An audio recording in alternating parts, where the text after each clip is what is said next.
Yeah. Okay. I have a lot of favorite stories, but this is one. We had a lady who I'm going to actually interview for this show. She's coming out of her shell. But so she was 60, retired. It was very clear she had enough money. So money wasn't a worry. She always wanted to travel, but never has. And she was talking about traveling and going to Europe, but I'll do it 3 or 4 years from now. So that's the setup of her first part of her conversation that I had with her.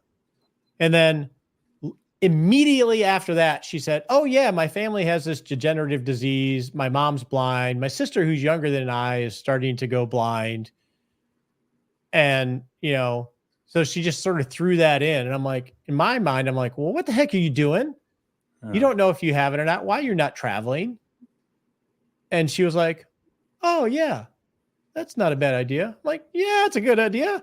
And so what we did was we had a community. I anonymized her and I hosted a meetup to build a travel guide to Europe. And so we had members discussing how to plan the trip, where to stay, things to do. And we just had an open discussion after I framed it the way I did. And then we took that and created a PDF resource, our guide to traveling to Europe, and gave it to her and gave it to everybody else.